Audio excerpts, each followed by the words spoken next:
मैं कहा गई है कुट्टी? मैं इधर देखता हूँ, तू उधर ढूंढ।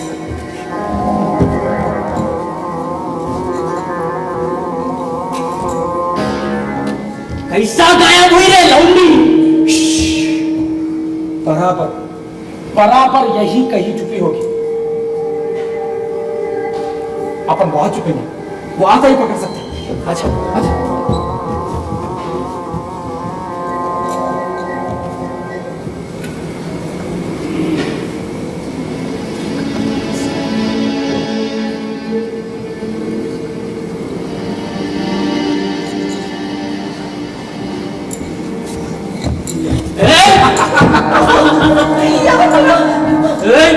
आगू अरे ఎక్కడికి పోతావు? నీకు విడిసి పెట్టాం.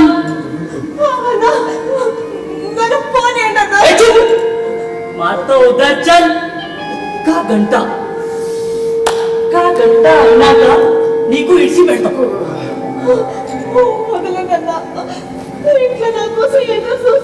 అరే 4 రోజుల సంధి మేము బి ఎదురు చూస్తున్నాం. ఇప్పటికీ మాకు దొరికినావు. మమ్మల్ని ఖుషి చెయ్యి, నీకు ఇచ్చి పెడతాం.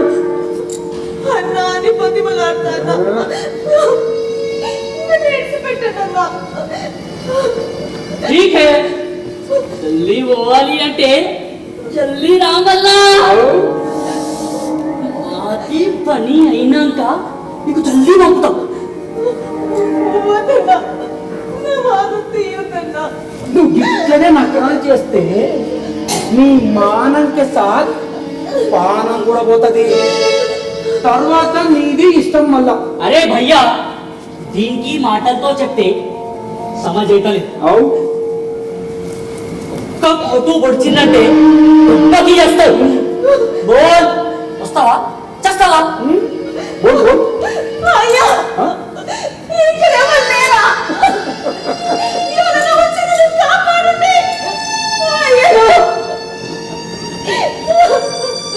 అచ్చా అరు, ఇంకా గట్టిగా అరు.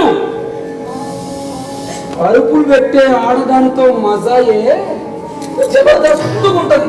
అరు అరు అరు అరు. అరే బద్మాషులారా, ఈ గడ్డ మీద మీ అటువంటి బద్మాషులే కాదురా, మంచాలు కూడా ఉంటారా? అయ్యా, అరే భాయ్, ఎవరో ఒకరు రాండి, నన్ను కాపాడండి. అరే భాయ్, అయ్యో, ఏమైంది? ఎందుకంటే కేబుల్ పెడుతున్నావు? అరే మంటానే. అవును అమృత కనిపెట్ట. ఆ పొలం విడిచిపెట్టండి. ఇడిసి పెట్టేదానికి కాదురా దాన్ని పట్టుకుంది. రాండి రాండి. ఒక్క దెబ్బకి ఒకడు ఖతం. అరే భయ్యా, వీళ్ళ సంగతి నేను చూసుకుంటా. నువ్వు దానిగా పొదల సత్తి తీసుకుపోయి ఇది పని చేస్తా. ठीक है भैया, రాండి. రాండి. भैया मजा लेना मजा.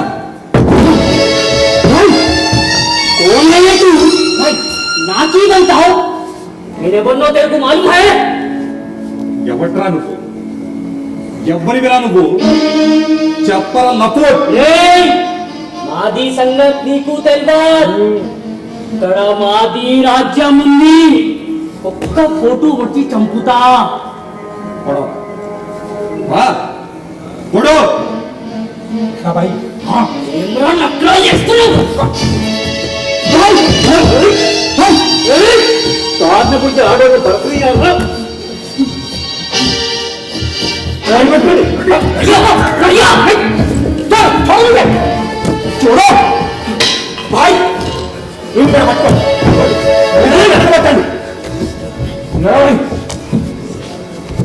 అమ్మా వీళ్ళిద్దరిని చెప్పు తగ్గదు. क्या बोला तुम? ముసల్మాన్లా ఇజ్జత్ తీస్తున్నావు నువ్వు. ఇది పెద్ద గొడవ అవుతుంది. మాకి కొడితే పెద్ద అపచారం అవుతుంది. ఆడవాళ్ళని మానభంగం చేస్తే అపచారం కదా? దారిన పోయేటోడు నాగం చేస్తే అపచారం కదా? రామా నీకేం భయం లేదు వీళ్ళిద్దరికి బుద్ధ చెట్టకి చెప్పుతా కొట్టు ఇంత పని చెయ్యవద్దు. మేము నిజాం మనుషులం. ఇది మతాల నడుమ గొడవ లేపుతాది. అరే బేవకూఫ్! ఇసుంటి పాపం పనులు ఎవరు చేసినా నిజాం ఒప్పుకోడరా. నీలాంటి బద్మాష్ గాడిని చేసే గలీజ్ పనులకి మతం రంగు పోయొద్దు. మీ మతం గౌరవించే పురాణంలో ఆడవాళ్ళని కాలం చేయమని ఏమన్నా రాసుందా? నాకీ తెలుసు. మేము ముసలమానమని మమ్మల్ని ఆడదానితో చెప్పుతో కొట్టిస్తున్నాం. ఏయ్! మీరు ముస్లింలను కొట్టించడం లేదురా, మీరు తప్పు చేసినందుకు కొట్టమన్నా.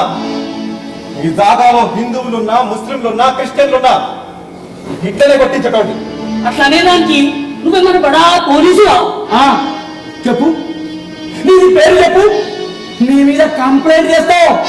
దమ్ముంటే నీది పేరు చెప్పు. నా పేరు కావాలా మీకు? అవును. అయితే వినండి. నా పేరు సురవరం ప్రతాపరెడ్డి. మీరు కాదురా కంప్లైంట్ ఇచ్చేది, నేనే మిమ్మల్ని పోలీస్ స్టేషన్ లో చెప్తాను. అది తప్పు అయింది. మాఫ్ కరు. మాఫ్ కరు సార్, మాఫ్ కరు.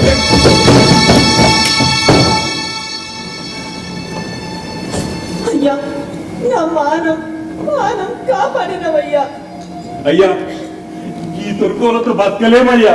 వీళ్ళు ఏం చేసినా చెల్లుబాటు అవుతుంది. వీళ్ళు చేసే ఆగం ఆ నిజాం రాజుకి ఎప్పుడు అరిపోతుందో, ఎట్లా అరిపోతుందో. తన రాజ్యంలో ఉన్న అందరు తుర్కలు ఎప్పుడు ఏం చేస్తారో నిజాంకి ఎట్లా ఎరికైతుంది? ఏ రాజైనా తన రాజ్యంలో ఉన్న ప్రజలందరూ చల్లగొండాలని అనుకుంటాడు. నిజాం ప్రభువులు మనకి ఎన్ని చెరువులు తగ్గించాడు, ఎన్ని కోటలు తెచ్చాడు, వ్యవసాయం ఎట్లా మెరుగుపరిచాడు. ఇది సత్యం. మీరన్నట్టు నిజాం పేరు చెప్పుకొని కొందరు తురకలు మతం పేరున దుర్మార్గం చేస్తే మనం ఊరుకుంటామా? మనం అడగమా? మనకి నోరు లేదా? నోరున్నది తెరువుని చేయాలి కదా, మాటలు వస్తాయి అడగనియాలి కదా. నా మానం పోతా అంటే ఎంతో మొత్తుకున్నా, ఎవరి నుంచి ఏం చెయ్యలేకున్నా ఈ అయ్యొచ్చి నన్ను కాపాడిండు. గట్లనే తెలంగాణ ఎన్నటికీ మూగబోదు. ఏ మొనగాడ వచ్చి మాటలే కాదు కేకలు పెట్టే దినం వస్తుంది. తప్పకుండా పులికేక వినపడుతుందమ్మా, వినపడతాం. సరే, ఏమైనా తీసుకోకండి. అలాగే అయ్యా, తెలంగాణ అంటే రాణి రుద్రమ్మ, తెలంగాణ అంటే సమ్మక్క సారలమ్మ, తెలంగాణ అంటే మా ఆడోళ్ళు సంబరంగా జరుపుకునే బతుకమ్మ. నా బతుక్కి భరోసా ఇచ్చిన అయ్యా, ఆడదాని మానం పోతే ఇజ్జత్ ఉండదయ్యా. నా ఇజ్జత్ కాపాడినావు. గట్లనే తెలంగాణ ఇజ్జత్ కాపాడవయ్యా. రాబిడ్డ పోదాం.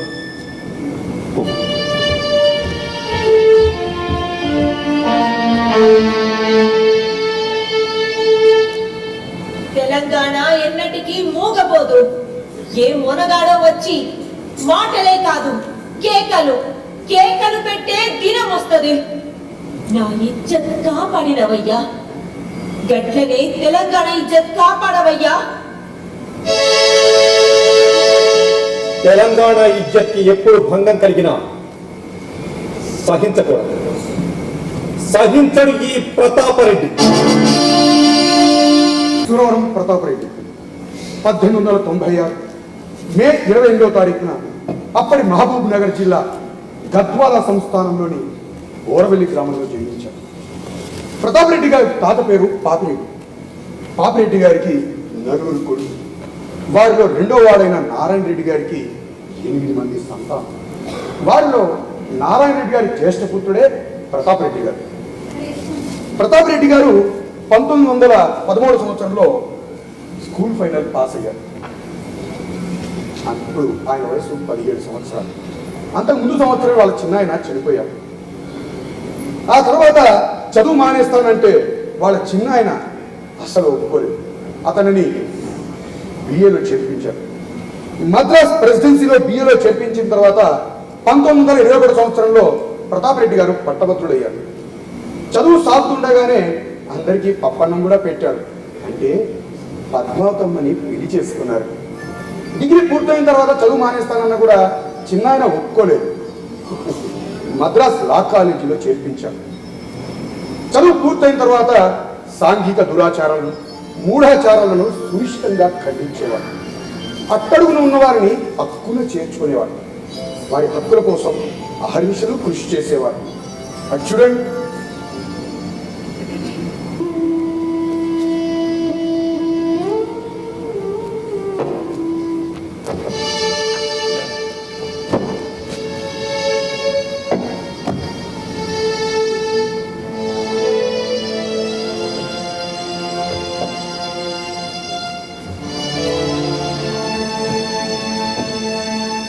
అయ్యా బగ్గ దూపైతుంది. ఇది నీళ్లు పోయండి అయ్యా. నీళ్ళు పోయా. అయ్యా అయ్యా అమ్మా అమ్మా కాసిన నీళ్ళు పోయమ్మా. అమ్మా సంటి బిడ్డని ఇంటికాడ ఇడిచిపెట్టి వచ్చిందమ్మా నా బిడ్డ. ఈ కుక్కలో ఇది నీళ్లు పోయమ్మా. కుండలు పోయమన్నా ఈ ముద్దల్లో 2 కుక్కలు నీళ్ళు పోయమ్మా. అమ్మా అమ్మా అమ్మా వాళ్ళు కష్టపడి బావిలో నీళ్లు తెచ్చుకుంటాండ్రు, మీకు పోయమంటే ఎందుకు పోస్తారా? అవును గాని నువ్వు కిషన్ రావు ధర చితగానే కాదా? అవుతారా? నీ మాలామాదిగలకు వేరే బాగుంది కదా, నీళ్ళ కానీ గిడికెందుకు వచ్చిండ్రు? అంత మా కర్మ కర్మ ధర. మా కిషన్ రావు ధర దున్నపోతు సచ్చిందయ్యా. దాన్ని మా కులుపులు ఎక్కలేదని బజారంతా కంపు పడుతుందని ఆ సచ్చిన దున్నం తీసుకొచ్చి మా బావిలో పడేపించాడు. అందుకే 2 రోజులు సంధి నీళ్లు తెచ్చుకోండి అయితే. మీకు మస్తు పొగరు పట్టిందిరా, మీకు గట్లనే కావాలి. మాకేముండదని పొగరు పడతామయ్యా. అయ్యా మా అయ్య నోరెండిపోతాం, సచ్చేటట్లున్నాడు. ముందడు నీళ్ళు ఇప్పించుండ్రయ్యా. చస్తేమైతుంది? లోకమేమన్నా తలకిందలైతుందా? నీకు చాకరీ చేయడానికన్నా మా జాతి బతికుండాలి కదయ్యా. ఏంటి నాకేం చెప్తాను? ఒళ్ళు కొవ్వెక్కి రాదే. అయ్యా నీ ఇష్టం వచ్చినట్టు అనుకోదారా. పగ్గ దూపైతాను. దీన్ని నీళ్లు పంపించుతారా? నీ కాలు మొక్కుతాను. నా కాళ్ళు ముట్టుకునే మొదలెత్త కూడా ముట్టుడైతే ఎక్కడ ఎవరో మా ఇంటి ఉంటా కూడా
దెబ్బలు నెత్తురు సంగతి అట్టుంచు బిడ్డ.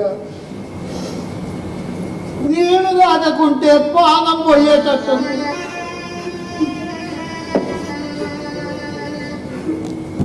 అయ్యా మా అయ్య సచ్చేటట్లున్నాడు. ఈ ముందులో 2 కుక్కలు నీళ్ళు పోయిందయ్యా. నీళ్ళేవు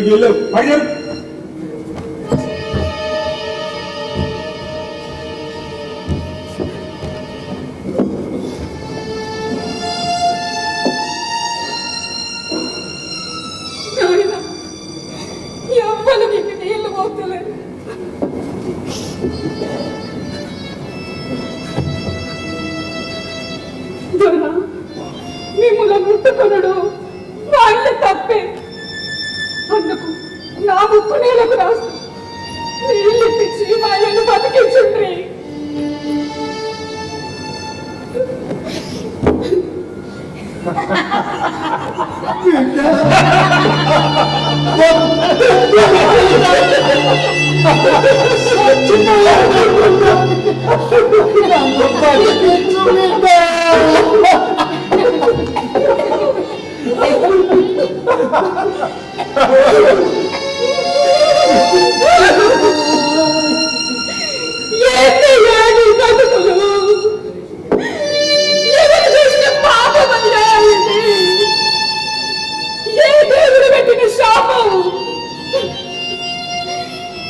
వీళ్ళు మనిషిలా రాక్షసులా మనిషి చేస్తాంటే మనసు కరుగని బండరాళ్ళు వీళ్ళ కన్నా పీకులు పీకు తినే రాబోతున్నాయి అవి సచ్చిన కన్నా పీకు తింటాయి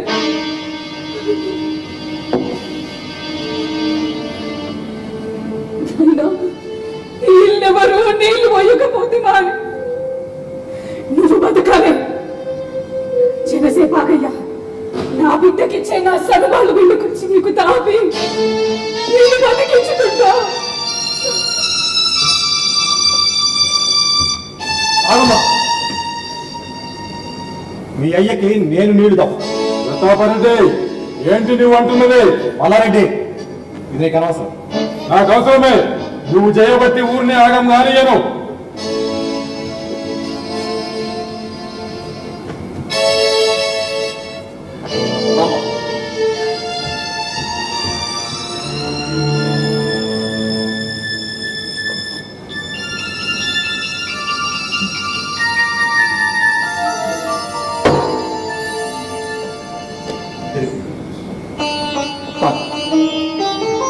నీ దూప తీరేదంత కాదు.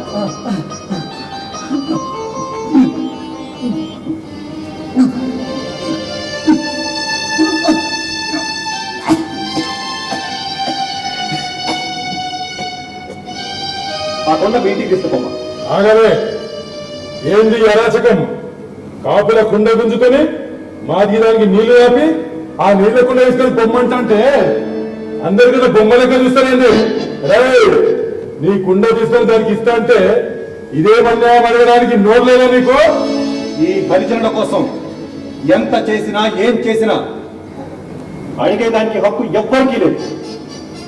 ఏ ఒక్క కుండ నీళ్ళిచ్చేందుకైనా అంత గొంతు చించుకుంటున్నారే? వేల సంవత్సరాలుగా ఊరికి దూరంగా ఎంత భారంగా బతుకులేడుస్తున్నారో ఆలోచన చేసినవా? మీ ఒంటి నిండా మంచి బట్టలతో సోగ్గా కనపడాలి. వాళ్ళకేమో ఒంటి మీద అన్నీ కూడా ఉండదు. మీ కాళ్ళకు చెప్పులు ఉండాలి, వాళ్ళకు ఉండదు. మీ నెత్తిన గొడుగు ఉండాలి, వాళ్ళు కనీసం తలపుట్ట కూడా చుట్టుకోకూడదు. గాలి, నీరు, నిప్పు, ఎలుగు అన్ని మీకు అందుబాటులో ఉండాలి. వాళ్ళను అన్నింటికీ మీ మెహర్బాని మీద బతకాలి. అందరినీ సృష్టించిన ఆ దేవుణ్ణి మీరు భోగభాగ్యాల కోసం మొక్కుతారు. వాళ్ళకి కనీసం ఆ దేవుణ్ణి చూసే భాగ్యాన్ని కూడా దక్కనియరు. అది వాళ్ళ కర్మ. ఎప్పుడే చేసుకున్న పాపం ఇప్పుడు అనుభవిస్తున్నారు. ఏ బుద్ధి తక్కువ చెప్పిన మాటలు ముద్దు లేని కొత్తది. అంతా స్వార్థంతో కొద్దిగా పన్నాగమది. పరిజనులంతా పూర్వజంలో పాపం చేసినందుకు కాదు ఆ కులంలో పుట్టింది. మల్లారెడ్డి మనిద్దరం రెడ్లగా పుట్టినా, ఇంకొకరు వెలమ, ఇంకొకరు బ్రాహ్మణుడిగా పుట్టినా అది కేవలం ఈ జన్మకు సంబంధించినంత వరకే. జన్మ జన్మలకు సంబంధించింది కాదు.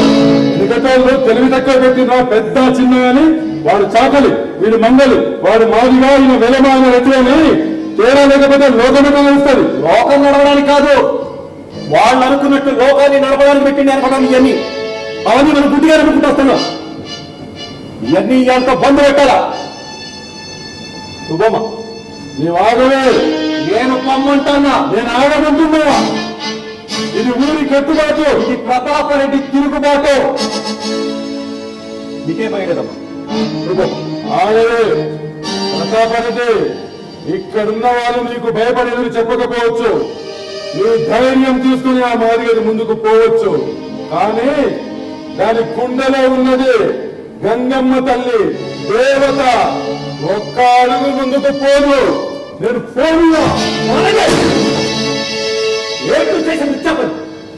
ఇది లుచ్చాపని కాదు, పెద్దలు ఏర్పరిచిన కులాల కట్టుబాట్లని కాపాడడానికి చేసిన పని. లోకములో నీతిని రీతిని కాపాడటడే రెడ్డి. మంచిని మానవత్వాన్ని బొంద పెట్టేది రెడ్డితనం అయితే అది నాకు అక్కర్లేదు. అందరం వినండి, రేపటి నుండి ఆ బావి నీళ్లు 300తో పాటు హరిజనులు కూడా వాడుకుంటారు. ఎవరంటే వచ్చినా సహించరు. అంతేకాదు, ఇన్నాళ్ళు మీకే సొంతం అనుకున్న ఆ దేవుణ్ణి వీళ్ళు కూడా దర్శించుకోవడానికి వాళ్ళని నేను గుడిలోకి తీసుకుపోతా. ఎవరంటే వస్తాడో చూస్తా. అంటే రేపడుతుంది ఈ వాళ్ళ మాటలు మన బావిలో నీళ్ళు తీసుకుపోతారా? వాళ్ళు ముట్టుకుని మనం ఎట్లా తాగుతాం? గుడిలో కూడా తీసుకుపోతానంట. ఈ అరాచకాన్ని ఎట్లా నాపాలే? ప్రతాప్ రెడ్డి అన్నాడంటే అన్నంత పని చేస్తాడు. అందుకే మనం అలా చిన్న ఆయన కృష్ణారెడ్డికి పోయి చెప్తాం. అవును, ఆయన బలం, ఆయన చెప్తే ఇంటాడు. ఆహా, ప్రతాప్ రెడ్డి గారు హరిజనుల హక్కుల కోసం ఊరి పెద్దలతో ఎంత ధైర్యంగా ఎదుర్కొన్నారు. ప్రతాప్ రెడ్డి గారికి పుస్తకాలు చదవడం అంటే భలే పిచ్చి. ఎప్పుడు ఏదో ఒక పుస్తకం చదువుతూనే ఉండేవారు. అలా చదివి ఎన్నో విషయాలు తెలుసుకుని తెలివిని ధైర్యాన్ని పెంచుకున్నారు. ప్రతాప్ రెడ్డి గారు మానేవల్లి రామకృష్ణ కవిని అడిగి చదవవలసిన గ్రంథాల లిస్టును రాయించుకున్నారు. అవన్నీ చదివారు కూడా. ఇంగ్లీష్ లో జాన్ కీట్స్ రచనలను శ్రద్ధగా చదివారు. అయితే ఎంత చదివినా, ఎన్ని భాషలు మాట్లాడగలిగినా మనదైన అచ్చమైన స్వచ్ఛమైన తెలుగుదనాన్ని ఎప్పుడూ వదిలిపెట్టలేదు. మద్రాసులో లా కాలేజీ చదువుతుండగా సంస్కృత వ్యాకరణం నేర్చుకోవాలని వేదం వెంకటరాయ శాస్త్రి గారిని కలిశారు ప్రతాప్ రెడ్డి గారు. వ్యాకరణం నేర్పడానికి ఒప్పుకున్నారు. కానీ వ్యాకరణాభ్యాసం చేసినంత కాలం మాంసాహారం ముట్టకూడదని షరతులు విధించారు. కేవలం వ్యాకరణం నేర్చుకునే కాలంలోనే కాదు, జీవితాంతం మాంసాహారాన్ని ముట్టనని ప్రతిజ్ఞ చేశారు ప్రతాప్ రెడ్డి గారు. ప్రసన్నులైన వేదం వారు సురవరం పేరు సువర్ణాక్షర లిఖితము కాగలదు, ఇది వేదం వంశ పూర్వ పుణ్యమతుల ఆశీర్వాక్కు అని దీవించారు. తర్వాత ప్రతాపరెడ్డి గారు ఎప్పుడూ మాంసాహారాన్ని ముట్టుకోలేదు. అది సరే గాని నమ్మిన సిద్ధాంతం కోసం పోరాడుతున్నప్పుడు సమాజంలోనే కాదు, ఇంట్లో కూడా కొంత అసంతృప్తి ఎదురవుతుంది కదా. అవును, ఈ మాట నువ్వు ఎందుకన్నావు నాకు అర్థమైంది. హరిజనులు మునిబాబులో నీళ్ళు తాగొచ్చు అన్నందుకు వాళ్ళ చిన్నాయన రామకృష్ణారెడ్డి ఎలా రియాక్ట్ అయ్యాడనే కదా. నేను చెప్పడం ఎందుకు, నువ్వే చూద్దు కానీ.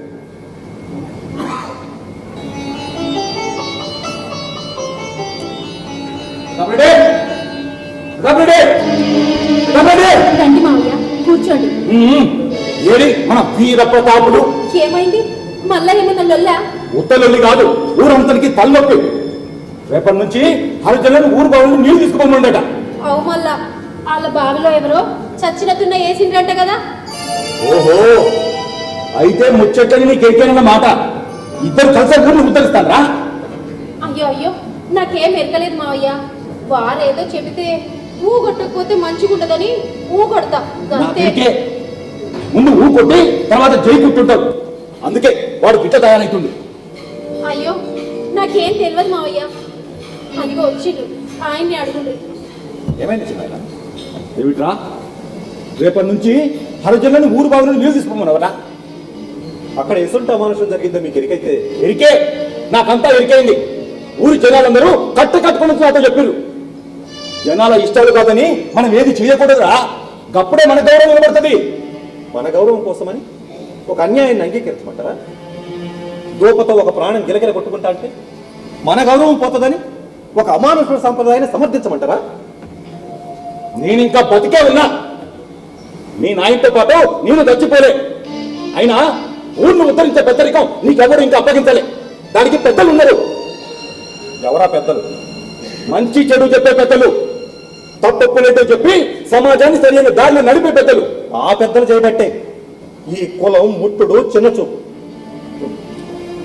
నువ్వు చెప్తున్న పెద్దలకి ఈ విష వ్యవస్థ సమెటపోటు ఏమర్థమవుతుంది ఆయన?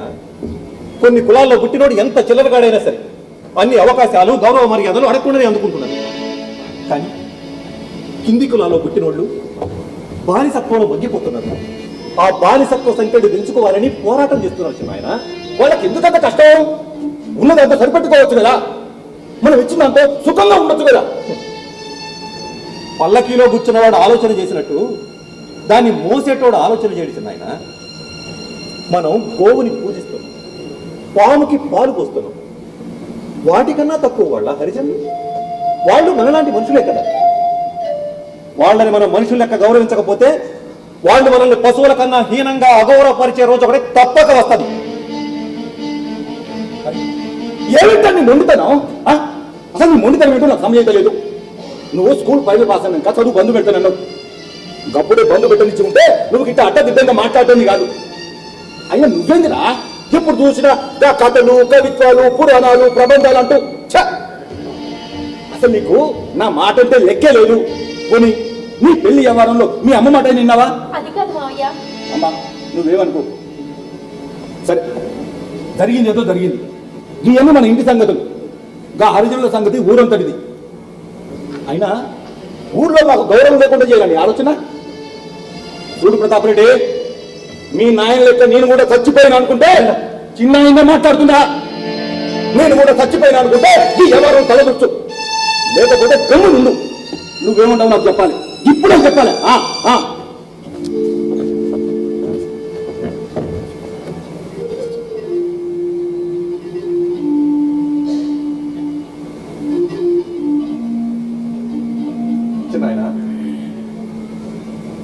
ఒక తండ్రి తన కొడుకును తన భుజాల మీద కూర్చోబెట్టుకుని ఈ లోకం చూపిస్తున్నాడు. లోకం స్పష్టంగా కనపడి మంచిగా అర్థం చేసుకుంటాడని. నాకు అర్థం చేసుకునే వయసు వచ్చేటప్పటికి నా తండ్రి నన్ను అర్థంతరం గిడిచెళ్ళిపోయింది. కిందకి జారి పడిపోతున్న నన్ను పట్టుకొని మీ ఒడిలో వేసుకున్నాను. ఆ ఒడినే గుడిగా చేసిండు, బడిగా మార్చిండు. మీ మాటకి ఎదురెట్లా చెప్పచ్చు నాయన నేను? ఆ మాట నిజమైతే నువ్వు వెంటనే హైదరాబాద్ పోయి కొత్వాల్ రాజ్ బహదూర్ వెంకటరామరెడ్డి గారిని కలవాలి. అంత అర్జెంట్ పనే మావయ్య? అవమ్మా, మన బస్సిరెడ్డి తెలుసు కదా, అదేలా పేరూరు బస్సిరెడ్డి అమరచిత్ర సంస్థానంలో దొంగలు పడి బంగారు పాండాన్ని దోచుకున్నాడట. కానీ దొంగ సొమ్మని తెలియక దాన్ని మన బస్సిరెడ్డి కొన్నాడు. ఇప్పుడు పోలీసులు ఆ విషయంలో మన బస్సిరెడ్డిని ఖైదు చేయాలని చూస్తున్నారు. అందుకే నువ్వు వెంటనే హైదరాబాద్ పోయి రాజాగారిని కలిసి మన బస్సిరెడ్డిని ఖైదు కాకుండా చూడాలి. కొత్వాల్ రాజా బహదూర్ వెంకటరామరెడ్డి గారిన? అవు, మనం రెడ్డి హాస్టల్కి 10,000 రూపాయలు విరాళంగా ఇచ్చినాం. మనం అంటే ఆయన చాలా ఇష్టం. సరే చిన్న, నేను ఇప్పుడే పోతా. కానీ ఆ హరిజనుల తాగునీటి ఏర్పాటు ప్రతాప, నా సంగతి నాకు వదిలిపెట్టు, నేను చూసుకుంటా కదా. నువ్వు తిరిగి వచ్చే లోపలనే వాళ్లకు నీళ్లు ఏర్పాటు చేసే జిమ్మేదారి నాది. రే, మన ఇంటి పేరు సురవరం రా. మనం ఇచ్చిన వరం సురులు ఇచ్చిన వరంతో సమానం. అంటే దేవతలు ఇచ్చిన వరంతో సమానం.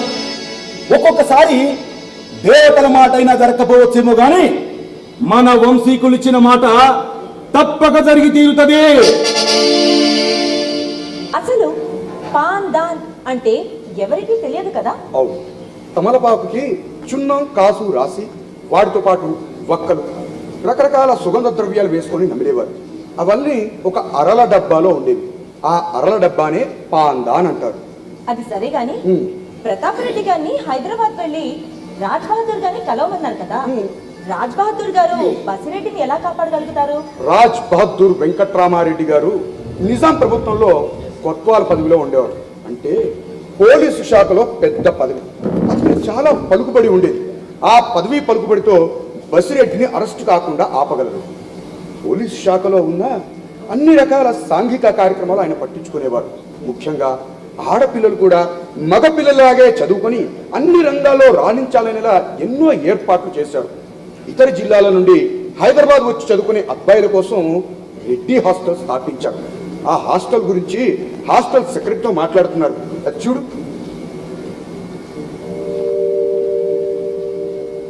అయ్యా, ఆ హాస్టల్ నిర్వహించడం నా వశం కాదు. వాళ్ళు పిల్లలు కారు, పిడుగులు. పిడుగులే కాదు, బడుగులు. బడుగులే కాదు, పోతురు మడుగులు. మడుగులే కాదు, అల్లరికి పురువిప్పిన గొడుగులు. అమ్ము అమ్ము అమ్ము, ఏమి గోల, ఏమల్లరి. కేవలం అల్లరే అయితే ఏదో పిల్లలని సరిపెట్టుకోవచ్చు. కానీ రెట్లు దుడ్లున్నవారు కదా, పెద్దల బుద్ధులు పిల్లల ప్రవర్తనలో కనిపిస్తాయట. ఉపాధ్యాయులంటే గౌరవ మర్యాద లేదు, పెద్దలంటే భయభక్తులు లేవు. అయ్యా, మీరొక్కసారి వచ్చి చూడండి. మన హాస్టల్ ఉన్నది హైదరాబాదులోనా ఆఫ్ఘనిస్తాన్లోనా అన్న అనుమానం కలుగుతుంది. తురక టోపీలు, షేర్వాణీలు, చుడీదారీలు అంతా నవాబుగిరి. అమ్మో, నా వశం కాదు మహాశయ. ఆ హాస్టల్లో నిర్వహించడం నా వల్ల కాదు. ఇదిగో సెక్రటరీ గది తాళాలు. ఇది హాస్టల్ నిర్వహణకు సంబంధించిన పుస్తకం. దయతో నన్ను మన్నించి విముక్తిని చెయ్యండి. సరే, మీరు చెప్పింది అర్థమైంది. రేపు మరొక్కసారి వచ్చి మమ్మల్ని కలవండి. చిత్తం, తమరి ఆజ్ఞ.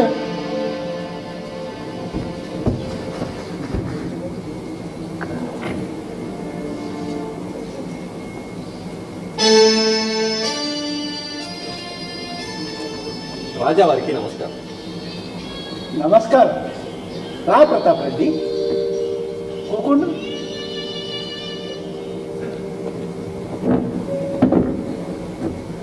చిన్న ఆయన మంచిగా ఉన్నారా? మంచిగానే ఉన్నాడు సార్. నేను ఒక పని మీద వచ్చాను సార్. పని లేని ఎవరు వస్తారులే ప్రతాప్ రెడ్డి. ఏంది కా పని చెప్పు. రాజావారు కోపగించుకోకుండా వినాలి. పేరూరి బసిరెడ్డి పేరున్న పెద్ద మనిషి, కానీ దురదృష్టం పాలైంది. అమరచింత సంస్థానంలో దొంగతనం చేసిన వాళ్ళు బంగారు పాందాన్ని ఆయన కమ్మిండ్రు. అది దొంగ సొమ్మని ఆయనకి ఎరికలేదు. పోలీసులు ఇప్పుడు ఆయన్ని ఖైదు చేయాలని చూస్తున్నట్టు తెలిసింది. తమరే కాపాడాలి. హైదరాబాద్ కొత్తవాళ్ళుగా మీరు ఈ సహాయం చేయగలరని మా చిన్నాయన నమ్మకం. ప్రతాప్ రెడ్డి, బసిరెడ్డి విషయంలో నేను తప్పకుండా సహాయం చేస్తాను. దానికి బదులు నువ్వు మాకో సహాయం చేయాలి. రాజావారికి నేను సహాయం చేయడమా? నాతోనైతుందా? నీతోనైతుందనే నా నమ్మకం. ఏమిటది రాజావారు? రెడ్డి హాస్టల్ సెక్రటరీగా నువ్వు జిమ్మెదారి తీసుకోవాలి. నేనా? అవును ప్రతాప్ రెడ్డి, దానికి నువ్వైతేనే సరిపోతావు. బసిరెడ్డి విషయంలో నేను నీకు సాయం చేయాలంటే నువ్వు ఈ జిమ్మెదారి తీసుకోవడం తప్పదు. బసిరెడ్డి గండం గడిచి నా గండం మొదలైందా? బసిరెడ్డిది అయితే గండమే కానీ నీకేం గండం? అది కేవలం గండమే కాదు, సుడిగుండం. ఒక రెడ్డి పోరను అదుపు చేసుడు చిన్న పని కాదు. అట్లాంటిది పట్టేండ్లా దేశముఖ్య పిల్లలంటే మాటలా? అది ఆంబోతుల దొడ్డి. అందుకే కదా నిన్ను పంపుతున్నది. నువ్వైతే వాళ్ళకు డిసిప్లిన్ నేర్పి మంచి దారిలో పెడతావని. అయితే కొన్ని షరతులు ఒప్పుకుంటే నేను ఆ జిమ్మేదారి తీసుకుంటా. షరతులా? ఏమిటది? కార్యదర్శి పదవి బాధ్యత నిర్వర్తించినందుకు నేను ఒక్క పైసా కూడా జీతం తీసుకోను సార్. అసలు నిజమైన ఆంబోతులు నువ్వే ప్రతాప్ రెడ్డి. నీ మాట చెల్లుబాటు కట్టవస్తుందని ముందు చూపుతో జీతం వద్దంటున్నావులే. సరే, అట్లనే కానీ హాస్టల్కి రూల్స్ రూపొందిస్తా సార్. వాటి అమలుకు నాకు పూర్తి అధికారాలు కావాలి. తప్పకుండా. అట్లయితేనే కదా రెడ్డి హాస్టల్లో చదివిన ప్రతి పౌరుడు ఒక ప్రతాపరెడ్డి లాగా తయారవుతాడు. క్రమశిక్షణ విషయంలో కార్యవర్గం వారి పెత్తనాన్ని అంగీకరించదు. బసిరెడ్డి కోసం మీలాంటి పెద్దలను ప్రార్థించగలను, కానీ ఎట్టి పరిస్థితుల్లోనూ నా వ్యక్తిత్వాన్ని తాకట్టు పెట్టలేదు. శభాష్ ప్రతాపరెడ్డి, శభాష్. నీలాంటోడు కులానికి ఒక్కడుంటే చాలు, ఆ కులం పరువు ప్రతిష్టలు ఎల్ల కాలం ఈ నేలను నిలుస్తాయి. ప్రతాప్ రెడ్డి, రెడ్డి కులానికి నువ్వు ఒక మణిపూసవు. ఇదిగో సెక్రటరీ గది తాళాలు, హాస్టల్ రికార్డులు. అలా ప్రతాపరెడ్డి గారు రెడ్డి హాస్టల్ బాధ్యతల్ని స్వీకరించారు. 1924 సంవత్సరంలో చేపట్టిన బాధ్యతల్ని సక్రమంగా సమర్థవంతంగా నిర్వహించాడు. రెడ్డి గారిలో మరో గొప్ప విషయం ఏంటంటే ఆయన కేవలం తన రెడ్డి సోదరులకే కాదు, యాదవ సంఘానికి, ముదిరాజు సంఘానికి, గౌడ సంఘానికి కూడా కార్యదర్శిగా పనిచేసి ఆయా సంఘాల వసతి గృహాలకు అరమరికలు లేని సేవలు అందించాడు. అచ్చుడు విద్యార్థులు ఇలా క్రమశిక్షణలో పెడుతున్నారో.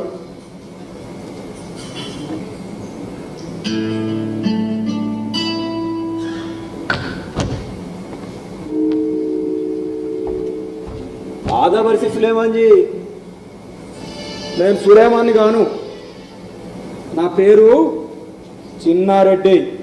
చిన్నారెడ్డి అయితే మరి ఇదేంద్రా? ఆ గడ్డం, ఆ టోపీ, ఆ బట్టలు, ఆ ముఖమల గుడ్డ. నలుగురులా ఇజ్జత్ కోసం సార్ ఈ బట్టలు వేసుకుంటే ఫేషన్ సార్, ఫేషన్. వాళ్ళు రాలగొడతారు. మనల్ని నవాబులు వెళ్తున్నారని మనం ఎట్లా? ఆంధ్రలో బ్రిటిష్ వాళ్ళు పాలిస్తున్నారని సూటు బూటు వేసుకుని ఆళ్ళు తిరిగితే మన తెలుగు సంస్కృతి సంప్రదాయాలు ఏం కావాలరా? అవన్నీ నాకు తెలియదు సార్, నేను ఇట్లనే వేసుకుంటా. అచ్చా, అయితే నిన్ను ఇప్పుడే మెడబెట్టుకుని బయటికి వెళ్తాను. సార్ సార్ బయట పంపకండి సార్. ఎందుకు? హాస్టల్కి చాలా బాకీ ఉన్నాడు సార్. ఇంటి నుండి పైసలు మస్తుగా పంపుతారు, కానీ వీడు మాత్రం బిల్లు కట్టాడు. ఒరే, పైసలు కట్టకపోతే తిండి ఎట్లా వస్తుందనే ఆలోచన లేదనరా నీకు? తల్లిదండ్రులు పంపే పైసలన్నీ నీ సోకులకు ఖర్చు పెడుతున్నావులే. అంతేకాదు సార్, అందరితో లొల్లే. వేరే కులపుడైతే నువ్వు మా రెడ్డికి కాదంటాడు, రెడ్డి అయితే మా తెగ కాదంటాడు. రేయ్, మీరందరూ గుర్తుంచుకోవాల్సిన విషయం ఒకటి ఉన్నది. మనుషుల మధ్యనున్న కులగీతలే అసహజమైనవి. వృత్తులను బట్టి కులాలు ఏర్పడ్డాయని సిద్ధాంతీకరించిన ఒకే మహావృక్షానికి ఉన్న ఓడలే రావన్నీ. కాపు గలిస్తే రెడ్డైతారు. కాపులంటే రక్షకులు, పంట రక్షకులు, ప్రాణ రక్షకులు. పాకనాడు, పంటనాడు, వెలనాడు, కమ్మనాడు అనే విభజన రెడ్లు ఉండే ఆయా ప్రాంతాలను బట్టి వచ్చింది తప్ప రెడ్ల కులంలోని హెచ్చుతగ్గులు కాదు. అవన్నీ నేను కాపులెవరు అనే పుస్తకంలో రాశాను. దాన్ని చదవండి. ఏం సార్, నువ్వు రాసిందే నిజమా? నువ్వు చెప్పిందే గొప్ప? చిన్నారెడ్డి, ఇది నువ్వు అనేది సాతో గట్ల నేను మాట్లాడేది? ఏ శంకర్ రెడ్డి, నా జ్ఞాపకం ఈ ఆటతో ఈ సారైనా బయటికి నడవాలి, ఈ చిన్నారెడ్డి అయినా హాస్టల్ నడవాలి. ఏం సార్ చెప్పు, ఏమంటావు? ఇదేమైనా సొంత జాగిర అనుకుంటున్నావా సారు? లేకపోతే నువ్వేమైనా తిననీకి లేని గుడిచెల నుంచి వచ్చినావు అనుకుంటున్నావా? అరే, నువ్వు చెప్పిందే చెయ్యాలి, నువ్వు చెప్పినట్టు తినాలి, నువ్వు చెప్పినప్పుడు తినాలి, నువ్వు చెప్పినప్పుడు పండాలి, కసరత్తులు చెయ్యాలి, పుస్తకాలు తీసి చదవాలి. అరే, గంట కొట్టి తినేదానికి రమ్మంటావు, గంట కొచ్చి రూమ్లలో చూస్తావు. మేము స్టూడెంట్లమా లేకపోతే ఖైదీలమా? పటేళ్ల పిల్లలు, దేశముఖుల వారసులు. ఈ ఆంటి సంధి నీ మాట లెక్క చెయ్య. బేఖాతర్, ఏం చేసుకోవడం చేసుకోపో, ఏం చేసుకోవడం చేసుకోపో. ఎంత పొగరా నీకు? సార్, నువ్వు రెడ్డి పుట్టుక పుట్టి కుర్రమోళ్ళు, ముదిరాజులు, యాదవులు, గౌళ్ళోళ్ళు ఎప్పుడు మీటింగులు కట్టి పిలిచినా వాళ్ళ మీటింగులకు పోతావు. రోషం పౌరుషం నీకు లేకపోతే నాకుండదా? నేను రెడ్డి పుట్టుక పుట్టినా రెడ్డి లెక్కనే బతుకుతా, రెడ్డి లెక్కనే బతుకుతా. రెడ్డిగా పుట్టి ఏమిటా నీ గొప్ప? పుట్టి ఎవరు పిలిచినవరా? నీ పుట్టుకతో సమాజానికి ఏం మేలు జరిగిందని అంతమే వెళ్తున్నావు. కురుమోళ్ళు, ముదిరాజులు, యాదవులు, గౌండ్లు నీకెంత చిన్నగా కనిపిస్తున్నారా? ఒకప్పుడు మనందరినీ ఒకే పేరుతో శూద్రుడని పిలిచేటోళ్ళురా. ఉక్కు సంఖ్యలతో బంధించిన వర్ణ వ్యవస్థ విచ్ఛిన్నమైనప్పుడు కమ్మవారు, నాయుళ్ళు, కాపులు ఇట్లా కొన్ని కులాలు మొదటి ఫలాలు అందుకొని అభివృద్ధి చెందినవి. పంట పొలాలకు కాపులుగా ఉన్న మనం రెడ్డి పని చేతికి చిక్కించుకుని రెడ్లమైన, పంట పొలాలు దక్కించుకుని భూస్వాములమైన. మిగతా కులాల కన్నా కమ్మో, కాపో, నాయుడో, గలమో పుట్టుకతోనే ఎక్కువనే భావన కలిగి ఉంటే అది గొప్ప నేరం, సామాజిక ద్రోహం. ఏది ఒక్క 10 రోజులు నీ తండ్రి పేరు, నీ రెడ్డి కులం పేరు చెప్పకుండా బయట సమాజంలో బతికా, అప్పుడు తెలుస్తుంది నీ విలువ. చిన్నారెడ్డి అని నీ పేరులో ఉన్న రెడ్డి తీసేస్తే మిగిలిన చిన్న విలువ సున్నాతో సమానరా. రెడ్డి అనే పదం నీ పేరుకొచ్చి తగులుకున్నందుకు సమాజానికి మేలు చేసే నాయకత్వ అర్హతను సంపాదించు, అంతేకాని సమాజంలో పెరిగి నాట్యం చేయాలని చూడకు. రే చిన్న, సార్కి సారీ చెప్పు, లేకపోతే మా ఫ్రెండ్స్ అందరం నీతో దోస్తానా బంద్ చేస్తాం.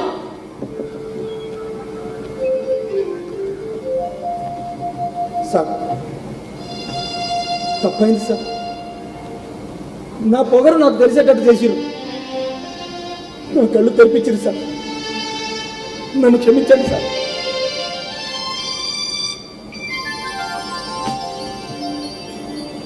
తప్పు చేయడం మానవుని సహజ లక్షణం. దానిని సరిదిద్దుకోవడం దైవగుణం. ఇక నుంచి మంచిగా నడుచుకో. నడుచుకోవడమే కాదు సార్,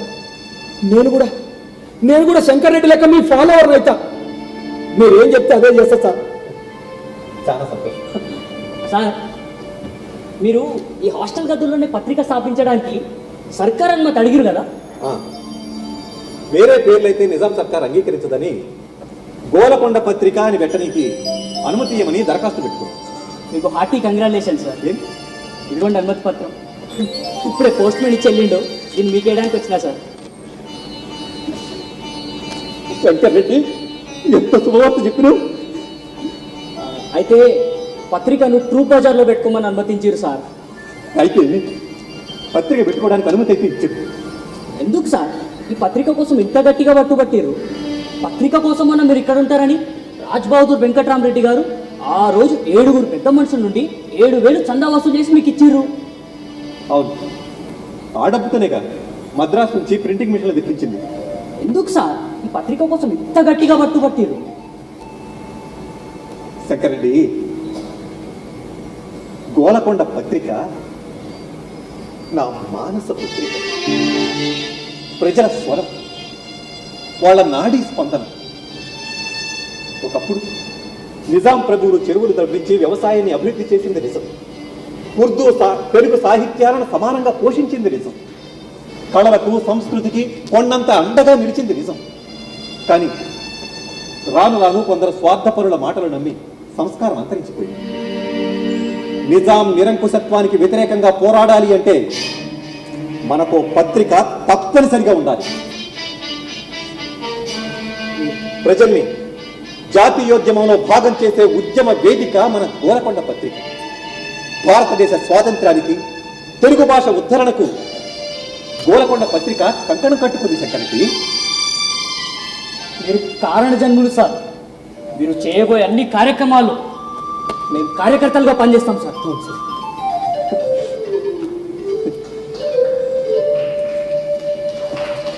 అబ్బా, ప్రతాపరెడ్డి గారు పొగరబోతు రెడ్ల అబ్బాయిని ఎలా మార్చారు? ఎంత ఆశ్చర్యం! ఆయన మార్చింది కేవలం విద్యార్థులనే కాదు, మొత్తం హాస్టల్ స్వరూపానే మార్చేశారు. అంతకుముందు హాస్టల్లో కేవలం 1000 గ్రంథాలు ఉండేవి. వాటిని 12,000 చేశాడు. రావాల్సిన బకాయిని రాబట్టాడు. 80 మంది ఉన్న విద్యార్థుల సంఖ్యని గణనీయంగా పెంచాడు. తురక వేషాలను పూర్తిగా మాయం చేసి తెలుగువారి వస్త్రధారణకు ప్రాధాన్యత ఇచ్చాడు. విద్యార్థుల్లో ఉపన్యాస పటిమను పెంచడానికి ప్రముఖుల చేత ఉపన్యాస పోటీలు ఏర్పాటు చేసేవారు. ఆ గోష్ఠుల్లో విద్యార్థుల్ని మాట్లాడమనేవారు.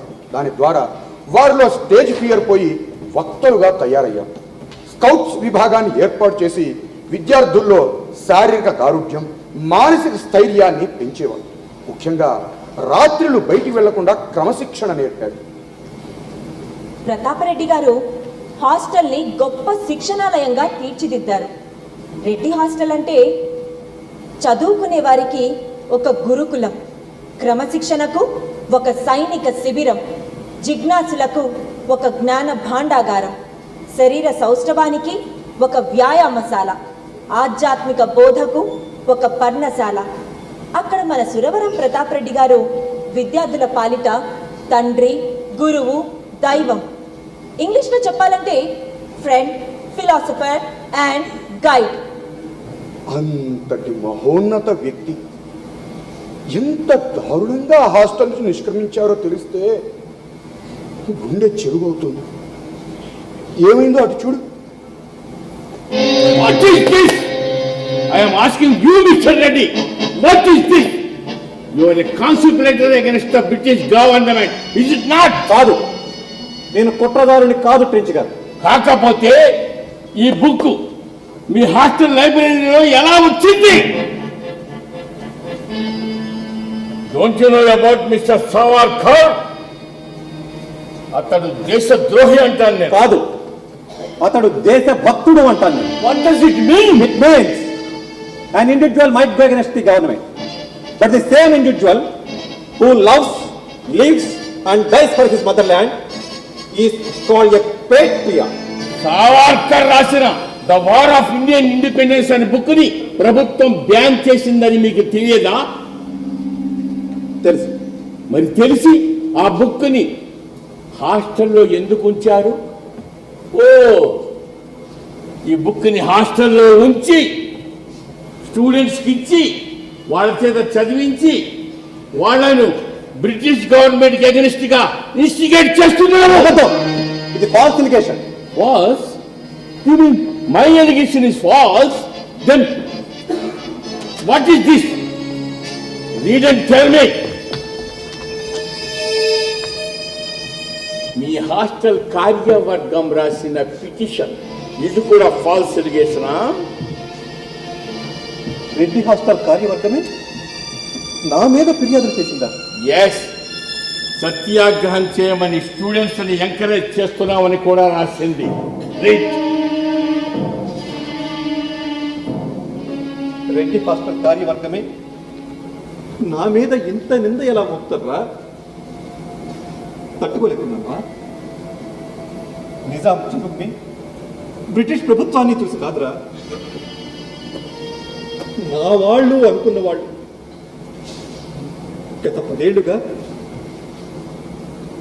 ఏ రెడ్డి సామాజిక వర్గాన్ని సమాజంలో ఉన్నత స్థానంలో నిలబెట్టాలని ఆశించిందో ఆ రెడ్లు పరాయి భాషా సంస్కృతుల వ్యామోహంలో పడిపోకుండా ఏ రెడ్డి సామాజిక వర్గాన్ని తెలుగువారి ప్రతినిధులుగా నిలబెట్టాలని రాత్రింబవళ్ళు తహతహలాడిందో ఆ రెడ్లు నా మీద నిందలు వేసి ఆరోపణలు చేయడమా? అరే అరే, తట్టుకోలేకుండా. Don't worry, Mr. Pratap Reddy. British government Raja Venkataramareddy recommendation తో మిమ్మల్ని ఏమీ చేయవద్దని డిసైడ్ చేసింది.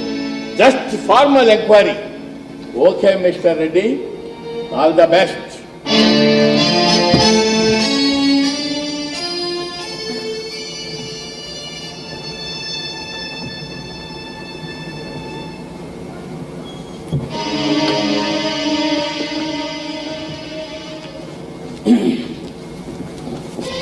ఏమిటి, ఏదో తుఫాన్ వచ్చిపోయినట్టుంది? దేని గురించి మాట్లాడతారు ఆయన? నేను అప్పటి నుంచి అక్కడే ఉండి అంతా విన్నానురా. ఆ ట్రెంచ్ వచ్చి నిన్ను ఒక నేరస్తుని చేసి మాట్లాడిండే, ఏమీ తెలియనట్టు ఎంత నిమ్మలంగా ఉన్నావురా? నేనేమి నిమ్మలంగా లేచిన ఆయన. ఎట్లుంటావు? నువ్వే కాదు, పెద్దల మాట పెడితే పెట్టిన ఎవడు నిమ్మలంగా ఉండడు, ఉండలేడు. నేనేమి తప్పు చేయలేదు. ఆ పుస్తకం నిషేధించబడిందని, హాస్టల్లో ఉంచొద్దని రాజా వారికి మనవి చేసుకున్నాను. ఏం దగ్గరలేదు ఉండని అన్నది. కానీ ఆ మాట ట్రెంచ్ దొరతో చెప్పలేదు కదా. ఎందుకు చెప్పలేకపోయినావు ఎరికేనా? రాజా బహదూర్ వారిని బయట పెట్టడం ఇష్టం లేక. కానీ మంచి సంగతే, కానీ దానికి ఇంకో కారణం ఉంది. నువ్వు నల్ల గౌను వేసుకుని కోర్టు హాల్లో ముద్దాయిల్ని ప్రశ్నించే అర్హత అవకాశం ఉన్నవాడివి. అలాంటిది ఇప్పుడు తెల్ల ముఖం వేసుకుని ఆ తెల్లవాడి ముందు ముద్దాయిలో నిలబడినావు కాబట్టి. చిన్నాయన, మీరేం చెప్పదలుచుకున్నారో నాకు అర్థమైంది. కానీ నేను వకీలు వృత్తి చేయలేదు. ఎందుకు? ఎందుకంటే అది నా స్వభావానికి సరిపోదు కాబట్టి.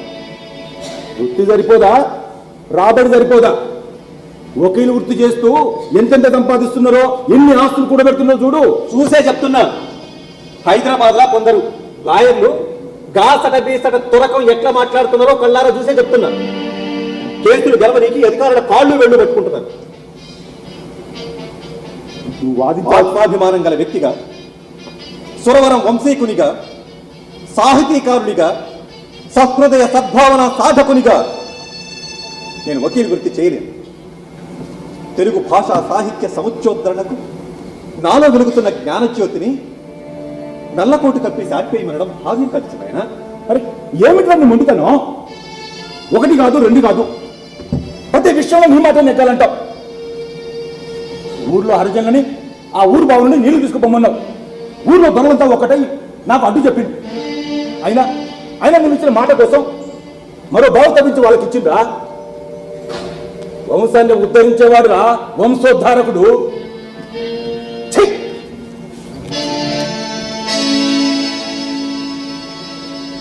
సురవరం వంశ గౌరవం పెరగాలంటే అది నా వల్లే అవుతుంది చిన్నాయన.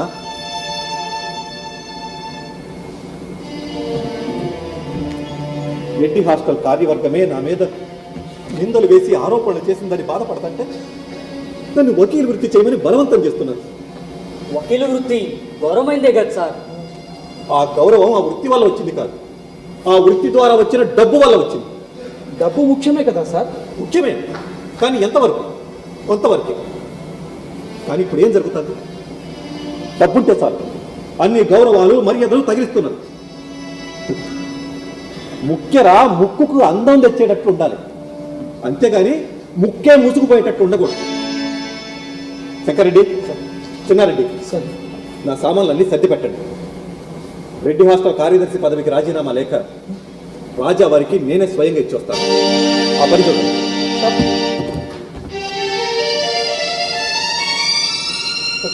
ప్రతాపరెడ్డి గారు తన స్వగ్రామమైన ఇటిక్యాలపాడుకు వెళ్ళిపోయారు. అక్కడ ఉన్న 6 నెలల్లో ఏం చేశారంటే, హరిజనులను గుడిలో అడుగుపెట్టనివ్వని ఆ గ్రామంలో తాను ముందుండి హరిజనులను గుడిలోకి తీసుకువెళ్ళారు. ఎందరు గ్రామ పెద్దలు కాదన్నా వాళ్ళని ఎదిరించి దేవుడి ముందు కులాలన్నీ ఒక్కటే అని నిరూపించారు. రామాయణాన్ని చక్కగా చదివి రామాయణ విశేషాలు అన్న పేరుతో అద్భుత వ్యాసాలు రాశారు. వాల్మీకి రామాయణాన్ని క్షుణ్ణంగా విశ్లేషించారు. చివరికి బంధువుల మధ్యవర్తిత్వంతో చిన్నాయితో సయోధ్య కుదిరింది. కర్నూలులో వకీలు వృత్తి చేపట్టేలా ఒప్పుకున్నారు. కర్నూలుకి మకాం మార్చారు. కర్నూలులో ప్రాక్టీస్ చేస్తూ హైదరాబాద్లో ఉండిపోయిన సామాన్లు, గ్రంథాలు కర్నూలుకి తీసుకువెళ్లాలని హైదరాబాద్ వెళ్ళారు. ఎలాగూ వెళ్ళారు కాబట్టి ఆయన ఎంతగానో అభిమానించే రాజ్ బహదూర్ వెంకట్రామారెడ్డి గారిని కలవాలని వారి ఇంటికి వెళ్ళారు. ఏం ప్రతాపరెడ్డి, ఉండేదానికి వచ్చినావా పోయేదానికి వచ్చినావా? పోయేదానికి వచ్చినా సార్. నా గ్రంథాలు, బట్టలు, వస్తువులన్నీ మూటలు కట్టి పెట్టుకున్నాను. నాకు మాట చెప్పు, నువ్వు కర్నూలు మళ్ళీ పోక తప్పదంటావా? నేను ఎక్కడున్నా మా చిన్నాయనకి నేను ఒకే వృత్తి చేయడం కావాలి. ఆయన మాటని నేను కాదనలేను సార్. మీ చిన్నాయనతో నేను మాట్లాడతా, నా మాట విను. నీలాంటి ఉభయ భాష పండితుడు ఉంది, హిందీ, ఉర్దూ, పార్సీ, ఇంగ్లీష్, కన్నడం అనర్గళంగా మాట్లాడే బహుభాష కోవిదుడు, నిర్భరుడు, నిజాయితీ పరుడు ఉండవలసింది ఎక్కడో కర్నూలులోనో కోయిలకుంట్లలోనో కాదు. నువ్వు ఈ తెలంగాణ బిడ్డవి, ఈ తెలంగాణ గడ్డ కోసమే పుట్టినవని నిరూపించుకో. నువ్వు కోరుకున్న గోల్కొండ పత్రిక ఉంది, మరో పక్క నేనున్నా. నీకేం కావాలని అడుగు. నాకేం కావాలన్నది ముఖ్యం కాదు సార్. మా చిన్నాయనకి నేను ఒకే వృత్తి చేయడం కావాలి, నేను నల్లకోట వేసుకోవడం కావాలి. అంతే కదా, ఆ జిమ్మెదారి నాకు వదిలి నువ్వు నల్లకోటు వేసుకొని ఆ రాజా బన్సీలాల్ మోతీలాల్ ఎస్టేట్ వివరాలు చూడుకో, మంచి జీతం ఇప్పిస్తా. అది కాదు సార్. ఇక నువ్వేం మాట్లాడు. నువ్వు వేసుకునే నల్లకోటు మీ చిన్నాయన కోసం, నువ్వు పట్టిన కలం నీకు జన్మనిచ్చిన తెలంగాణ కోసం.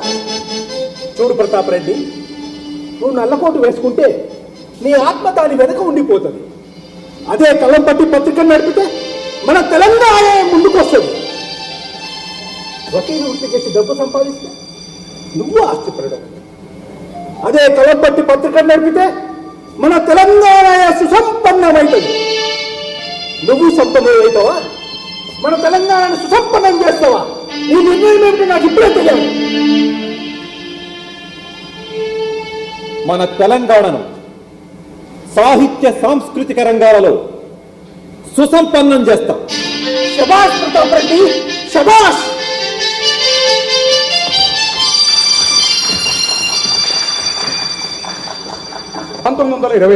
మే 10వ తారీఖున సురవరం గారి సంపాదకత్వంలో గోలకొండ పత్రిక ప్రారంభమైంది. అది వారానికి 2 రోజులు వచ్చింది. ట్రూప్ బజార్లోని పెంకుటిలే వారి కార్యాలయం, నివాసం. ఈ రోజుల్లో మనం కొన్ని పత్రికలు చూస్తున్నాం. ఎకరాల ఎకరాల భూములు, వందల వేల సిబ్బంది, పెద్ద పెద్ద బిల్డింగ్లు, కార్లు, వ్యాన్లు, బస్సులు. అబ్బో, ఆ వైభోగం చెప్పలేం. కానీ మన గోలకొండ పత్రికకు సురవరం ప్రతాపరెడ్డి గారికి అలాంటివేవి ఉండేవి కాదుగా. అప్పటికి ఇప్పటికీ పత్రిక అనే పేరులో తప్ప ఎందులోనూ పోలిక లేదు. ఇప్పటి పత్రికలు రాజకీయ పార్టీలను మోస్తున్న పల్లకీలు, వాటి యజమానులు కేవలం పోయేలు. కానీ గోలకొండ పత్రిక అలాంటి పత్రిక కాదు. రాజకీయ సాహిత్య చైతన్యాన్ని రగిలించిన దీపశిఖ, అగ్ని గుళిక, 80 లక్షల తెలంగాణ ప్రజల ఆశా జ్యోతి. కవులు, పండితులు, సంఘ సంస్కర్తలు నిత్యం తెలుసుకునే పవిత్ర స్థలం, ప్రజా చైతన్య భావవీచికల సంగమ స్థలం. అక్కడే మాడపాటి హనుమంతరావు, బూరుగుల రామకృష్ణారావు, మందమూల నరసింగారావు, కొండా వెంకట రంగారెడ్డి మొదలగు వారు ప్రతాపరెడ్డి గారిని కలిశారు. జోగిపేటలో జరగబోయే ఆంధ్ర మహాసభ గురించి చర్చించారు. ఆ సభ ప్రతాపరెడ్డి గారి అధ్యక్షతన జరిగింది.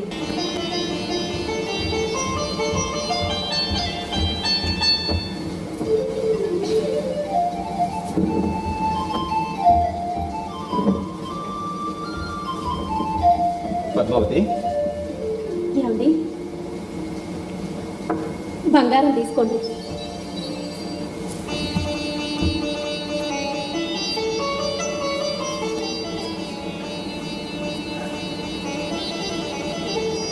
పద్మావతి, పండగ చీరలా మస్తు కనిపిస్తున్నావు.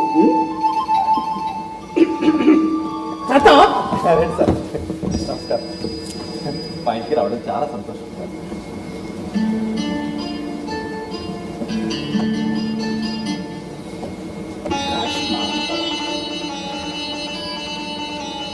ప్రతాప్, ఈరోజు దసరా పండుగ కదా, అసలు ఈ పండగ ఎందుకు చేస్తారు? ఆ అనుమానం మీకెందుకు వచ్చింది సార్? నాకు రాలే, నిజాప్రభులకు వచ్చింది. ఈరోజు దసరా పండుగని ఈ పండగ ఎందుకు చేస్తారని ఎవరిని అడిగితే, ఉత్తరాయణంలో అర్జునుడు కౌరవుల్ని యుద్ధం చేసి జయించింది కాబట్టి ఈ పండగ చేస్తున్నాం అన్నారు. మరొకరిని ఎవరిని అడిగితే, శ్రీరాముడు రావణుడిని యుద్ధం చేసి జయించింది కాబట్టి ఈ పండగ చేస్తున్నాం అన్నారు. ఇదంతా కాదని నిజాం సాబ్ నన్ను పిలిచి, రెడ్డి సాబ్ అసలు ఈ పండగ ఎందుకు చేస్తారు అని నన్ను అడిగిండ్రు. నేనేం చెప్తా, మేరకు మాలూమ్ నై సాబ్ అన్నా. జల్దీ తెలుసుకొని రమ్మని హుకుం చేసిండు. జల్దీ అన్నాడు కదా అని దగ్గరలో ఉన్న రాజా దండగిరిని పోయి అడిగిన. ఆయనేమో నాకు అసలే తెలియదు అన్నాడు. అరే బాపురే, హిందువులు పండగలు ఎందుకు చేసుకుంటారో తెలియకుండానే కానా పీనా గానా బజానా. దీనికి సమాధానం చెప్పాలంటే నీకు మాత్రమే చేతనైతే నీ కాడికి వచ్చిన. జల్దీ నువ్వు ఒక పని చేయాలి, ఈ పండగ మీద ఒక బుక్ రా. తప్పకుండా సార్, మీ ఆజ్ఞను శిరసా వదిస్తాను. పద్మావతి, రాజావారికి ప్రసాదం తీసుకురా. సార్, ఈయన మీ గురించి ఎన్నిసార్లు చెప్తారో లెక్కలేదు. మా కొత్వాల్ సాబ్ అని చెప్పినప్పుడల్లా కొత్త కొత్తగా పొగుడతారు. అది ఆయనకు నా మీద ఉన్న అభిమానం పెళ్ళి కలగలి. ఇప్పుడు ఏమొద్దు, వస్తా ప్రతాప్, అర్జెంటు పని ఉంది, వస్తా అమ్మా. నేను పోయి చాయ్ తీసుకొస్తా. సార్,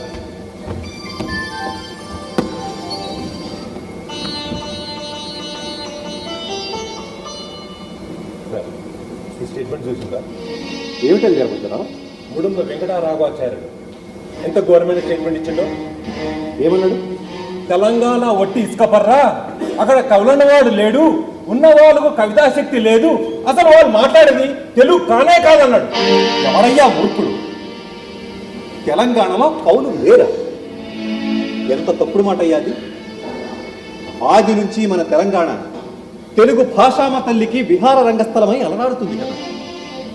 పమ్మెర పోతన, విద్యానాథుడు, పాల్పురికి సోమనాథుడు, మల్లికార్జున పండితారాధ్యుడు, రుద్రదేవ చక్రవర్తి, మారన గోర బుద్ధారెడ్డి, వేములవాడ భీమకవి, పిల్లలమరి పెనవేర పెద్దడు, మల్లినాథ సూరి, ఇలా ఎందరో శిఖర సమానులైన కవి పండితాగ్రేశ్వరుడు ఉన్నారు. తెలంగాణ నలుచెరుగుల పట్టికని, రచయితల పట్టికని నేను తయారు చేశాను. అందులో నివురు కప్పిన నిప్పు కణికల్లా ఉన్న కవి పుంగవుల్ని, కవి కిషోరాల్ని, సాహితీ దిగ్గజాలను, వయోవృద్ధ సాహితీ మేరు పర్వతాలను హైదరాబాద్కు పిలిపిస్తాను. ఇప్పుడు లేని వారి కావ్యాలను, రాలేని వారి కవితల్ని తెప్పించి గోలకొండ కవుల సంచిక అని ఒక గ్రంథాన్ని ముద్రిస్తాను. వీరభద్రరావు, ఈ మహత్కార్యంలో మీ సహకారం కావాలి. తప్పకుండా మీ ఆజ్ఞ నాకు శిరోధార్యం. ఒక పత్రికా సంపాదకుడిగా మన ప్రతాప్ రెడ్డి గారు ముట్నూరు కృష్ణారావు, కాసా సుబ్బారావు, నారల వెంకటేశ్వరరావు గారుల స్థాయికి సరితూగ ఒక పరిశోధకుడుగా ఎంతో కీర్తి గడించారు. కందుకూరి వీరేశలింగం గారితో పోటీ పడగల సాంఘిక సంస్కర్త, గురజాడ వంటి నాటకకర్త, వీరెవ్వరూ చేయనటువంటి తెలుగు లిపి సంస్కరణ చేశారు. ఆంధ్రుల సాంఘిక చరిత్ర లిఖించి ప్రథమ కేంద్ర సాహిత్య అకాడమీ అవార్డు పొందారు. ఇక గ్రంథాలయోద్యమానికి వస్తే వర్ణింపనలవి కాని సేవ చేశారు. బ్రిటిష్ ప్రభుత్వం ఒక చట్టం చేసి ద్వంద్వ పరిపాలనా విధానాన్ని భారతదేశంలో అమలు చేసింది. మన తెలంగాణ మాత్రం నిజాం పాలనలో ఉండేది. పాలనలో తమకు భాగస్వామ్యం కావాలని ప్రజలు గొంతెత్తి అడగడం ప్రారంభించారు. ఆ రోజు ఆ ప్రజల పక్షాన ఒక మేరు పర్వతంలో నిలిచింది గోలకొండ పత్రిక. నిద్రాణమయ్యున్న తెలంగాణీయులను వెండుతట్టి జాగృతం చేసిన వైతాళికుడు మన ప్రతాప్ రెడ్డి గారు. ఒక పక్క గోలకొండ పత్రికకు సంపాదకత్వం వహిస్తూ, మరోపక్క ఆంధ్ర మహాసభ అధ్యక్షునిగా విజ్ఞానవర్ధిని పరిషత్తు, ఆంధ్ర సారస్వత పరిషత్తు మొదలగు సారస్వత విద్యా సంస్థలను స్థాపించారు. ప్రతాప్ రెడ్డి గారు రాసిన చైతన్యపూర్తి సంపాదకీయాలు, వార్తలు, వ్యాఖ్యానాలు నిజాం ప్రభుత్వానికి కంటగింపయ్యాయి. వాటిని అరికట్టేందుకు మజ్లిస్ ఇత్తైహదుల్ ముస్లిమీన్ అనే సంస్థను స్థాపించారు. ఆ సంస్థ నాయకుడు బహదూర్ యార్ జంగ్. ఆయన ఏం మాట్లాడుతున్నాడో విను. सुनो, सब लोग गौर से सुनो. మా నమాజ్ చప్పుడుకి మీ సంఖ్యం పగిలిపోతుంది. మా అజాతో మీ జెండాలు పుట్టుకునే తెగిపోతాయి. ఇది దేశం పాలనలో ఎవ్వరికీ హక్కు లేదు. ఇక్కడ మాదే మాట, మాదే రాజ్యం. ఇత్తిహాద్ కి సిద్ధాంతం ఉంది. ఈ దక్కన్ దేశాన్ని ముస్లింలు కత్తిపోటుతో గెలిచినారు. దాన్ని చాంద్ और సూరజ్ ఉన్నంత కాలం పరిపాలన ముస్లింలే చేస్తారు.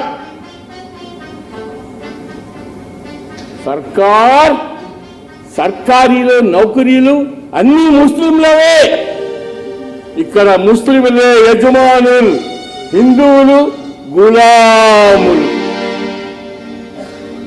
ఉర్దూ గొప్ప భాష. అది సర్కార్ కి భాష, అది కానూన్ కి భాష, అది అఫీషియల్ భాష. सब याद रखो. हैदराबाद स्टेट इस्लाम स्टेट. బహదూర్ యార్ జంగ్ మాటలు విన్న కాంగ్రెస్ పెద్దలంతా ప్రతాప్ రెడ్డి గారిని కలిశారు. తమ కోపాన్ని వెళ్ళగక్కారు. దానికి ప్రతాప్ రెడ్డి గారు కూడా తన గుండె కూడా మండిపోతుందని, గోలకొండ పత్రికలో దానికి ఘాటైన సమాధానం రాస్తానని హామీ ఇచ్చారు. రాశారు కూడా. ప్రతాపరెడ్డి గారు నిజాం ప్రభుత్వ ప్రజా వ్యతిరేక పాలనపై గోలకొండ పత్రికలో ఘాటైన సంపాదకీయాలు రాశారు. ప్రభుత్వం తరఫున ఎన్నో ఆంక్షలు విధించినప్పటికీ ఆయన వాటినేమీ లెక్క చేయలేదు. ఆయనపై భౌతికంగా కూడా దాడులు జరిగాయి. అయినా వాటికి ఆయన జంకలేదు, రాయటం మానలేదు.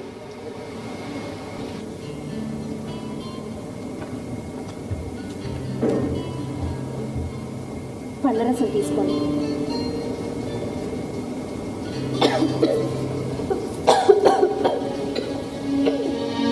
ఏమైంది పద్మావతి, అట్లా దగ్గుతున్నావు? గాలి మార్పు వల్ల అనుకుంటానండి. ఆరోగ్యం జర జాగ్రత్త పద్మావతి. అది నేను మీకు చెప్పాల్సిన మాట. వకీలు పని చేసినప్పుడు కొంతలో కొంతైనా తీరుకుండేది. ఆ పత్రిక పనిలో పూర్తిగా దిగినాక అన్ని సమస్యలే. అది గోలకొండ లెక్క లేదు, మన నెత్తిన బండ లెక్క తయారైంది. అట్లనకు పద్మావతి, నాకెన్ని సమస్యలున్నా నేను ఊరట పొందేది నీ మాటలతోనే, నాకు స్వాంతన లభించేది నీ సమక్షంలోనే. గోలకొండ నెత్తిన బండన్నావు, కానీ నువ్వు నాకు కొండంత అండ. నీ అండ లేకుండా గోలకొండని ఎట్లా నడపగలను? అన్నట్లు నా నిరీక్షణ కథ చదివినవా? చదివిన. ఎట్లుంది? అందులో కథానాయికి లెక్కనే పెండ్లైన ప్రతి ఆడది తన భర్త కోసం నిరీక్షణ చేస్తుంది. ఆడదంటేనే నిరీక్షణ, ఎదురుచూపు. నా సంగతే చూడండి, నా చిన్నప్పుడే మనకు మనువైతుందన్నారు. ఇక అప్పుడు మొదలైంది నా ఎదురుచూపు, నిరీక్షణ.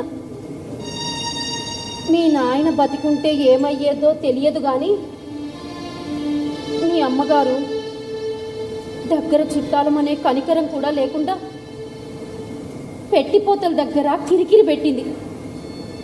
ఇక అప్పటి నుంచి ఏమైతుందోనని ఒకటే భయం, ఒకటే ఎదురుచూపు. మొత్తానికి మీరు పట్టుపట్టడం వల్ల మన పెండ్లయింది. కానీ మీ అమ్మగారి కోపం మాత్రం తగ్గలేదు. ఆమె ప్రేమతో పిలిచే పిలుపు కోసం మళ్ళీ ఎదురుచూపు, నిరీక్షణే. మీరేమో చదువులకని మద్రాసులో, ఎప్పుడొస్తారా అని ఒకటే ఎదురుచూపు, నిరీక్షణే. మన దాంపత్య జీవితం అంతా ఎదురుచూపే. బయటకు పోతే ఇంటికి ఎప్పుడు వస్తారని, ఇంట్లో ఉంటే పద్మావతి అని ఎప్పుడు పిలుస్తారో అని, ఇట్లా ప్రతి దానికి ఎదురుచూపే. చేతికి అందొచ్చిన 2 కొడుకుల్ని పోగొట్టుకొని నేనెక్కడ బాధపడుతున్నానని కన్నీటిని రెప్పల క్రింద అదిమి పట్టిన గొప్ప భర్త మీరు. చనిపోయిన 2 కొడుకుల కోసం 2 కన్నీటి బొట్లు రాల్చే తండ్రి కోసం ఎదురు చూస్తున్నానండి. అదే నా నిరీక్షణ.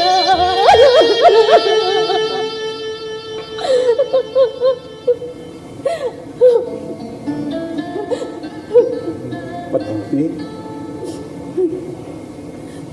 నువ్వు నన్ను పూర్తిగా అర్థం చేసుకున్న అర్థాంగి, నా విద్యుత్ ధర్మ నిర్వహణలో సహధర్మచారి. నువ్వు భారీగా లభించడం నా అదృష్టం పద్మావతి. లేదండి, మీరు నా పెనిమిటి కావడం నా జన్మల పుణ్యం. నాకు తెలుసండి, మీకు స్వాభిమానం ఎక్కువ, కానీ అది కుల దురహంకారం కాదు.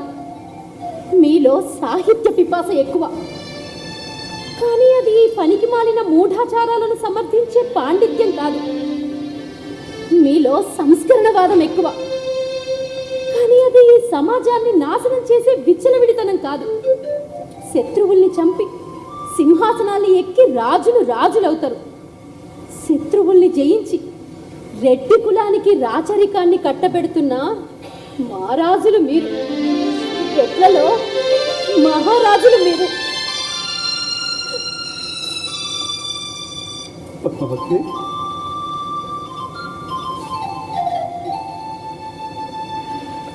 పత్రికా ఆఫీసులో సహాయకులు ఎవరు లేకపోవడంతో అన్ని పనులు ప్రతాపరెడ్డి గారే చేసుకోవాల్సి వచ్చింది. రాజా పన్నాల నుండి వస్తున్న డబ్బు కూడా ఆగిపోవడంతో ఆర్థిక ఇబ్బందులు మొదలయ్యాయి. ఈలోగా మజ్లిస్ ఎతిహాదుల్ ముస్లిమీన్ సంస్థ నాయకుడు బహదూర్యార్ జంగ్ చనిపోవడంతో 1944వ సంవత్సరంలో ఖాసిం రజ్వీ నాయకుడయ్యాడు. అతను రజాకార్ అనే హింసాత్మక సంస్థను స్థాపించాడు. ప్రభుత్వానికి ఎవరు ఎదురు తిరిగినా అతి క్రూరంగా అంచివేయడానికి ప్రయత్నించేవారు. వాక్ స్వాతంత్రం, పత్రికా స్వేచ్ఛ పూర్తిగా నశించాయి. ఆ దౌర్జన్యకాండ గోలకొండ పత్రిక మన ప్రతాపరెడ్డి గారు ఎలా గురయ్యారో చూడు.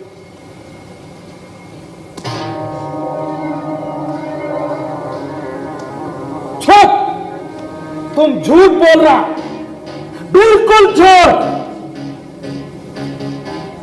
प्रताप रेड्डी, याद रखो, निजाम की खिलाफ ఎవడు రాస్తే వాడి చెయ్యి తీసేస్తాం, అరిస్తే గొంతు కోసేస్తాం.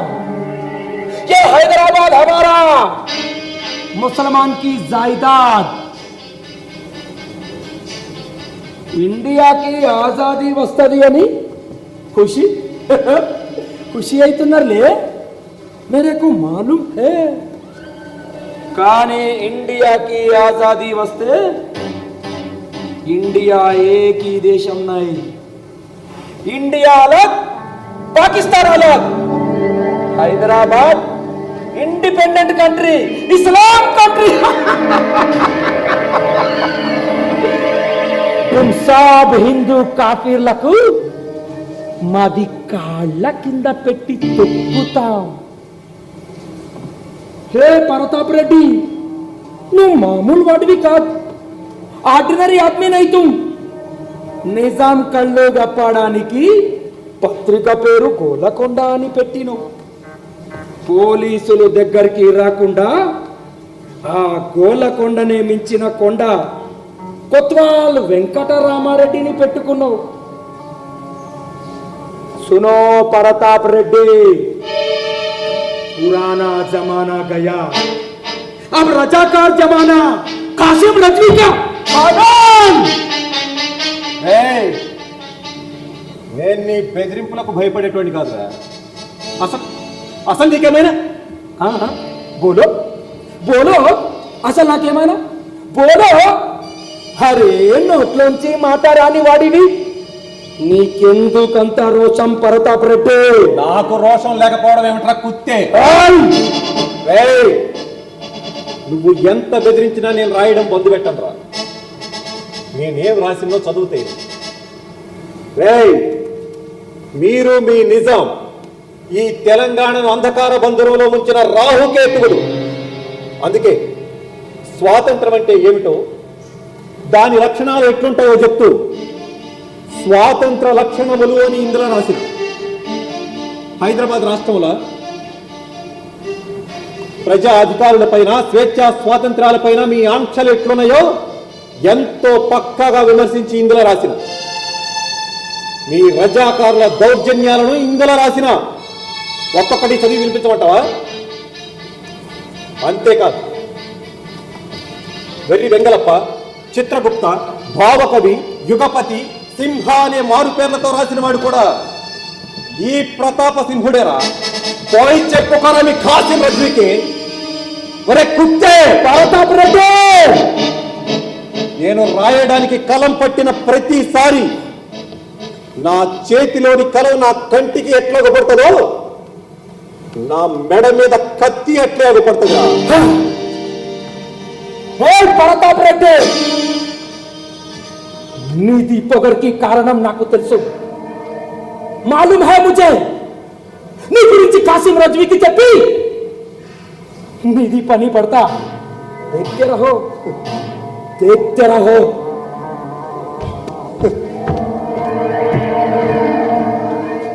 1947వ సంవత్సరంలో ప్రతాపరెడ్డి గారు తీవ్రమైన అనారోగ్యానికి గురయ్యారు. కలరా కూడా సోకింది. కొద్ది కాలం మంచంలోనే ఉన్నారు.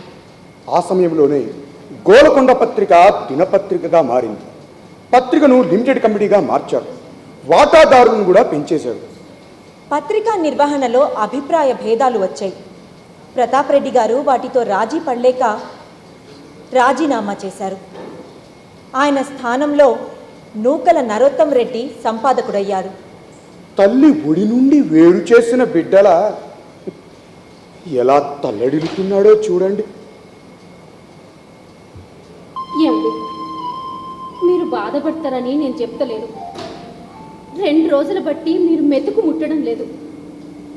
ఒకే ఏడాది 2 కొడుకులు. ఒకరి తర్వాత ఒకరు చనిపోయినప్పుడు అప్పుడు కూడా మీరు ఇంత పొంగలేదు. అవును పద్మావతి, నేనెంతో నిబ్బరమైన వాడిని. నీకు తెలుసు కదా, జీవితంలో దేనికి బాధపడలేదు, దేనికి వెనకడుగు వెయ్యలేదు, నాకేది కావాలని కోరుకోలేదు, ఇది నాకే ఉండాలని ఆశించనూ లేదు. నన్ను భూమి మీదకు తెచ్చిన నా తండ్రి చనిపోయినప్పుడు ఇది సహజం, కాలధర్మం అనుకున్నా. నా రక్తం పంచుకుని పుట్టిన ఇద్దరు కొడుకులు నా కళ్ళ ముందే కాష్టంలో కనుమరుగైపోతాంటే నాకంటే ప్రాప్తం లేదు అనుకున్నా. కానీ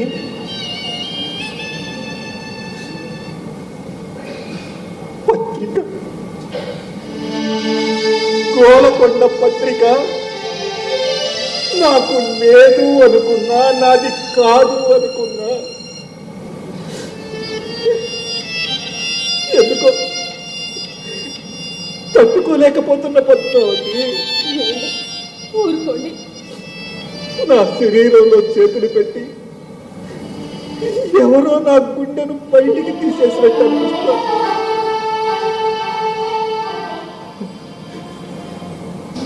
ఆ పత్రిక నా మానస పుత్రిక.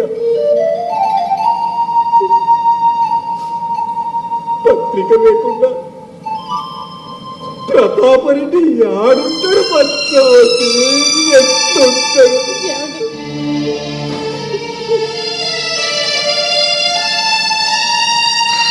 భారతదేశానికి స్వాతంత్రం వచ్చింది, కానీ తాను భారతదేశం కలనని మొండికేశాడు నిజాం.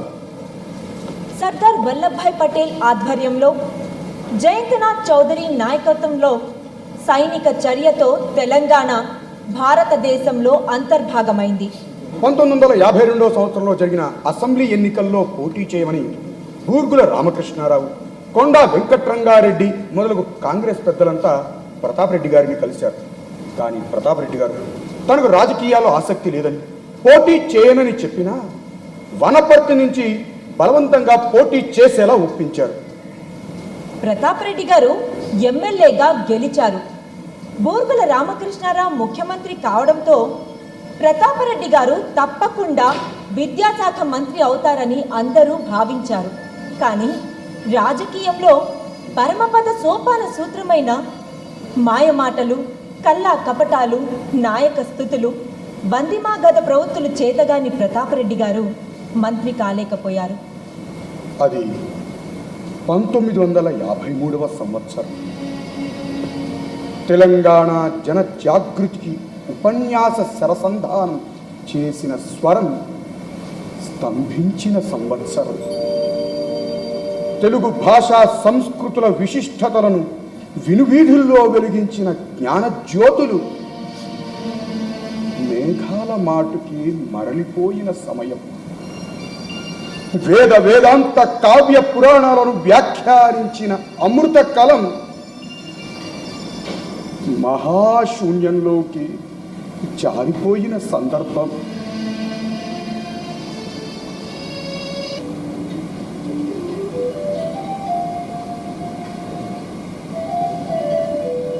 శ్రీకృష్ణుడు ఆయన పరివారం ఎట్లున్నారో చూడనీకి ద్వారకకు పోయిండు అర్జునుడు. ఇంకా వస్తలేడు, జల్దొస్తే మంచిగుండు అనుకుంటున్నాడు ధర్మరాజు.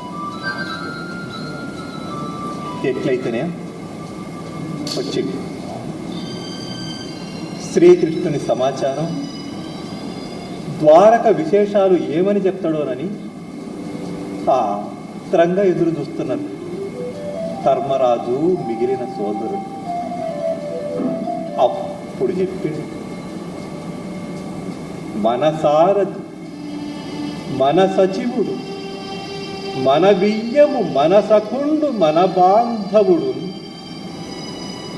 మన విభుడు గురుడు దేవర, మనలను దిగనాడి చనియే మనుజాదీశ అని ధర్మరాజును పట్టుకుని పావుడు మన్నుడు అర్జునుడు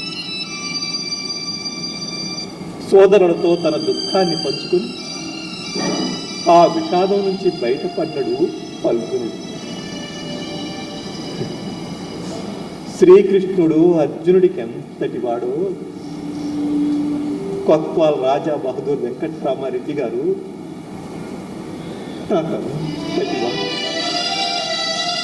ఆయన నా సారథి, నా బంధువు, విభుడు, గురువు, దైవం. తిరిగి 7 మాసాలైంది. ఆ ఎడబాటు చేసిన గాయం మాసిపోతలేదు పద్మావతి, ఇంకా పచ్చి పచ్చిగానే ఉన్నది. చూసినవా, మనిషి సుఖాన్నైనా దుఃఖాన్నైనా పంచుకోనికి సాటి మనుషులు ఉండాలి కదా పద్మావతి. చూడండి, నాకు ఆ అర్హత లేదంటారా? అయ్యో, ఎంత మాట! పద్మావతి లేకుంటే ప్రతాపరెడ్డే లేడు. ఏమండి, ఉండండి, కళ్ళను తీసుకొస్తాను.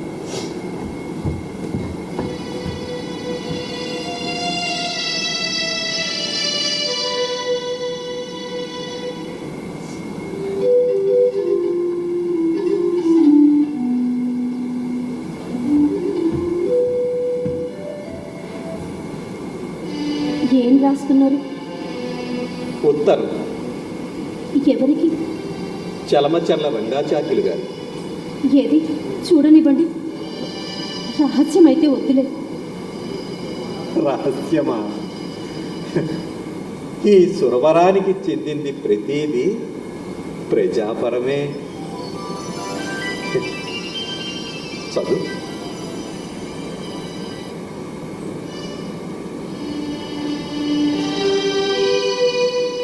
పెద్దల ఆశీస్సులు, దైవానుగ్రహంతో ఎన్నికలలో విజయం సాధించిన ఇంతటి విజయంలోనూ గురువు గారు మాడపాటి హనుమంతరావు గారి ఓటమి నాకెంతో బాధాకరమైనది. నాకు మంత్రి పదవి వస్తుందని ఎందరో ఊహాగానాలు చేసినారు. కానీ నేనేనాడు మంత్రి పదవికి ఆశపడలేదు. నన్ను డిప్యూటీ స్పీకర్గా ఉండమన్నారు. కానీ నేనే వద్దన్నాను. ఈ రాజకీయ చీకటి బజారులో నేను, నా వంటి వారు పనికిరారు. నిజం చెప్పండి, బూర్గుల వారు ముఖ్యమంత్రి అయి కూడా మంత్రి పదవి రాలేదని మదన పడుతున్నారు కదా.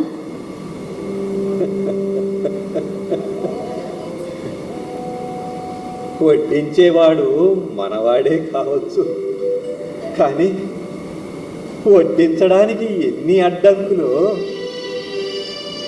మనకు తెలియదు కదా పద్మావతి.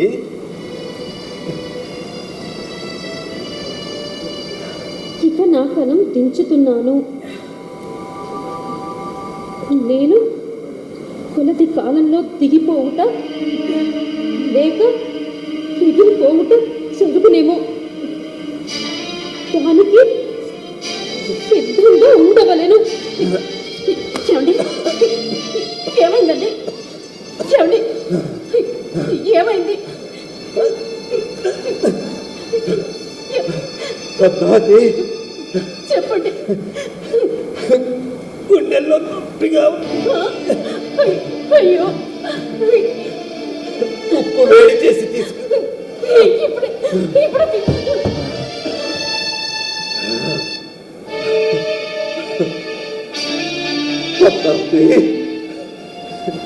కవి ఈ సమాజాన్ని అంతటినీ తన కుటుంబంలాగే చూస్తాడు.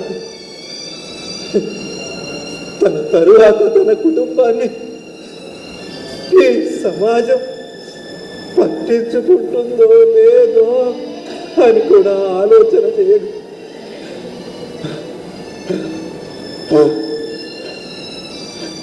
నా శరీరంలోని రక్తాన్నంతా సిరాగా మార్చి రాస్తూ అయిన నిద్రాణమైన నా తెలంగాణను నిద్రమత్తు నుంచి మేల్కొల్పనీకి పగలు రాత్రి ఎంతో తపన పెట్టా. ఆ తపనలో మిమ్మల్ని పట్టించుకున్నదో లేదో. ఇప్పుడు ఎందుకండి అదంతా?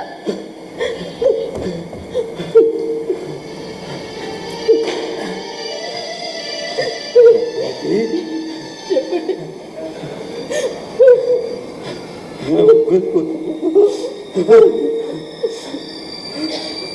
మంచిగా చూసుకో. ఇప్పుడు ఎందుకండి అవన్నీ? మీరేమి మాట్లాడకండి. ఇద్దరు కొడుకుల్ని పోగొట్టుకున్నా. మిగిలిన నలుగురు కొడుకులు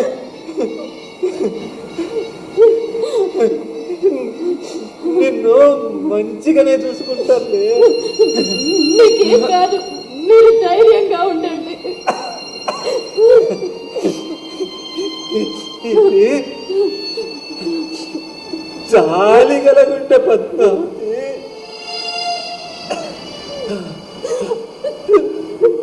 నన్ను ఎక్కువసేపు బాధపడనీయదు.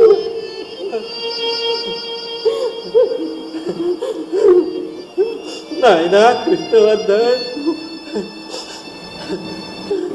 నువ్వు తప్పక డాక్టర్వి కావాలి.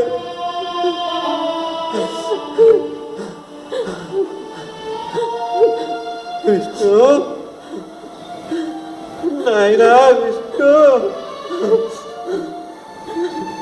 మిమ్మల్ని రిసీవ్ చేసుకోనికి ఎప్పుడు రావాలని అడిగినావు కదా, ఏమని చెప్పిన నాయనా? ఆగస్టు 25న రమ్మన్నారు. తప్పకుండా వస్తాడు. మీరేమి మాట్లాడకండి. ఆగస్టు 25? అవును. అంటే ఈరోజే విష్ణుని రమ్మను. వచ్చి నన్ను తీసుకు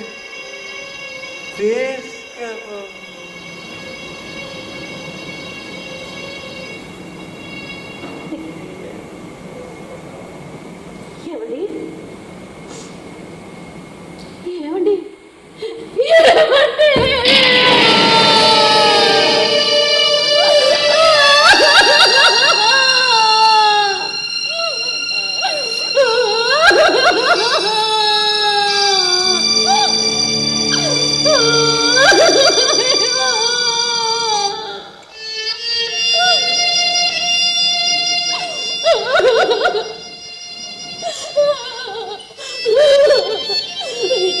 ఏమండి? ఉత్తరంలో రాసినట్టు కాలాన్ని కింద కొదిలేసిండ్రా.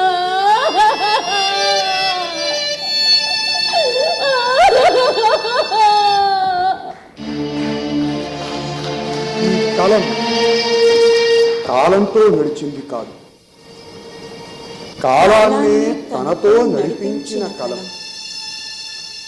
పరిశోధన పారిజాతాల్ని, కథా కుసుమాల్ని, కావ్య కవితా సుమాలను సృష్టించి తెలంగాణ సాహితీ వనసీమకు వన్నె తెచ్చిన మహావృక్షం. మహావృక్షం. మహావృక్షం.